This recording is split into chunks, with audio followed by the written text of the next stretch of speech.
Dan saya akan membacakan materi pertama, yaitu pemrosesan transaksi siklus pengolahan data, yang dimana pemrosesan transaksi adalah proses menangkap data transaksi, memprosesnya, menyimpannya untuk digunakan di lain waktu, dan menghasilkan output informasi seperti laporan keuangan. Nah, pemrosesan transaksi yaitu terdiri dari siklus pengolahan data. Nah, siklus pengolahan data ini terdiri atas 4, yaitu input data, penyimpanan data, pengolahan data, dan output informasi. Yang dimana input pengolahan data yaitu langkah pertama dalam pemrosesan input dengan mengambil data transaksi dan memasukkannya ke dalam sistem. Yang kedua itu penyimpanan data. Setelah data dimasukkan, data tersebut perlu disimpan dalam media penyimpanan untuk keperluan pengolahan, referensi, dan atau arsip. Yang selanjutnya yaitu ada pengolahan data. Setelah data aktivitas bisnis dimasukkan ke dalam sistem, mereka harus diproses untuk menjaga arus database.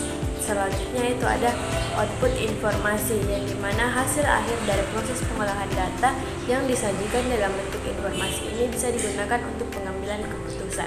Mungkin itu saja materi dari saya. Terima kasih.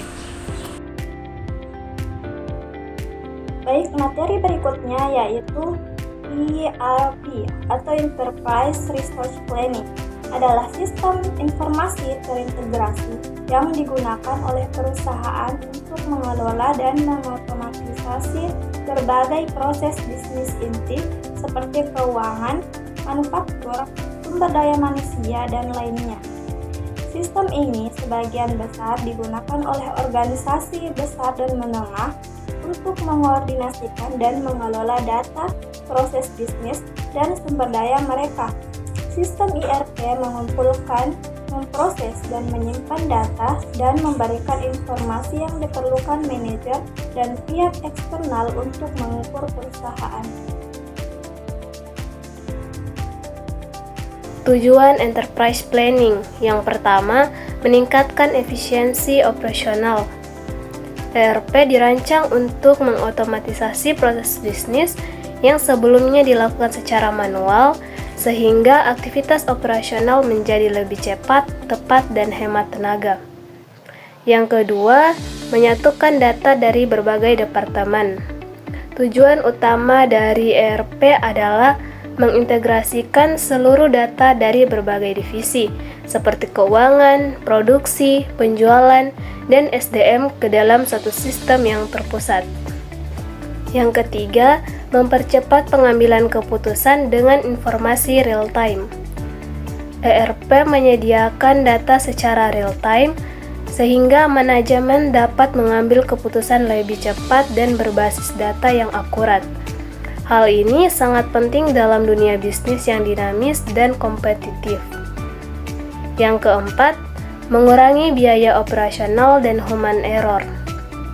Dengan sistem terotomatisasi dan saling terhubung, ERP membantu menurunkan biaya operasional melalui efisiensi proses dan pengurangan kesalahan manusia atau human error, seperti duplikasi data atau input data yang salah.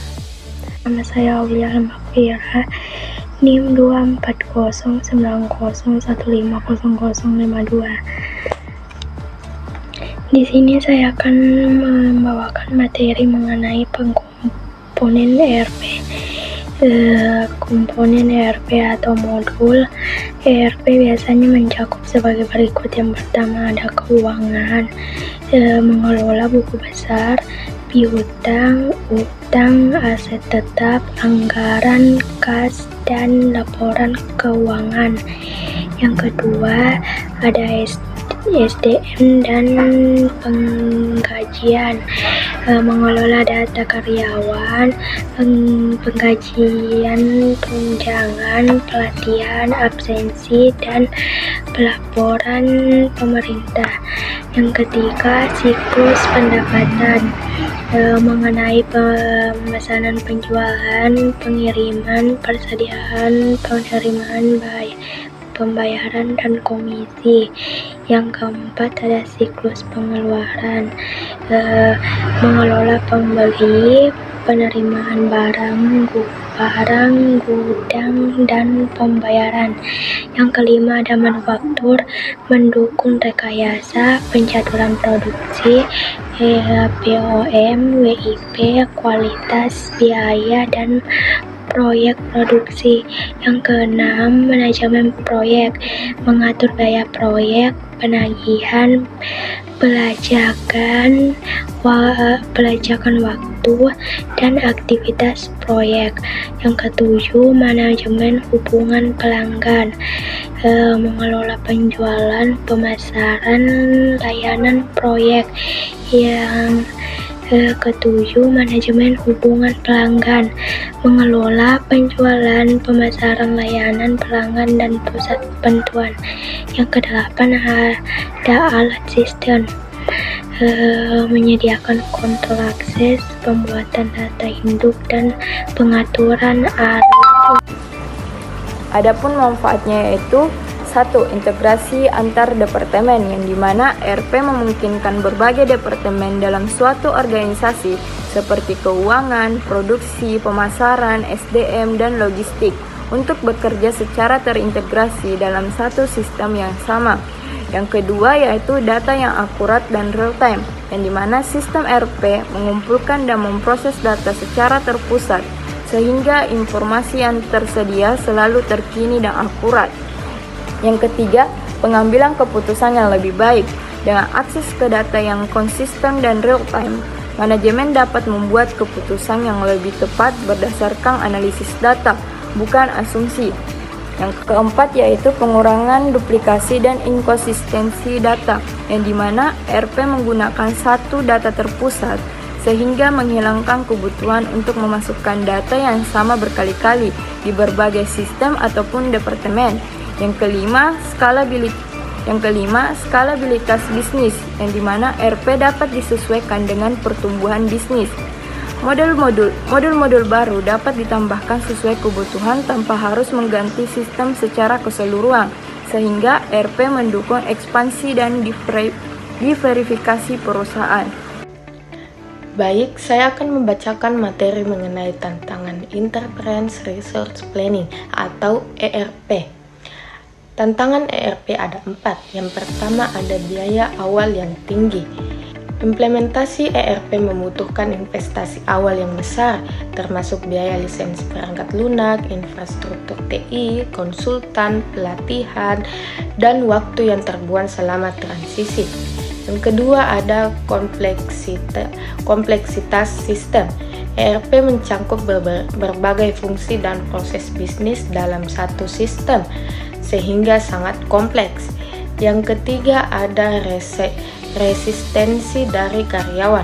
Perubahan sistem kerja yang drastis seringkali mendapatkan penolakan dari karyawan, terutama jika mereka merasa tidak dilibatkan dalam proses atau khawatir kehilangan pekerjaan akibat otomatisasi. Yang keempat, butuh pelatihan intensif.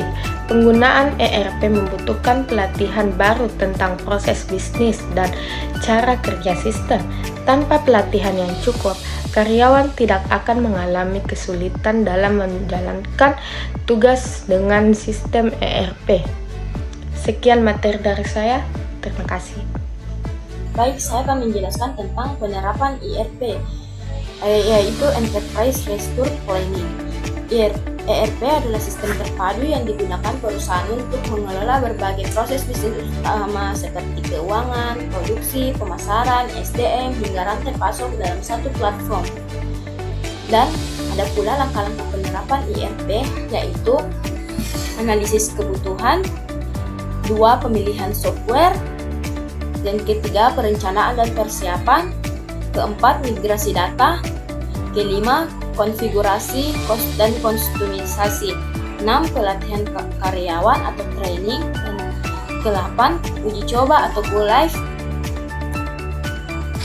dan evaluasi dan pemeliharaan ERP. Dari kesimpulan dari ERP yaitu ERP membantu menyatukan data dan proses bisnis dalam satu sistem sehingga lebih efisien. Penerapan ERP dapat mengurangi biaya operasional, meningkatkan produktivitas, dan mempercepat pengambilan keputusan karena semua data real time.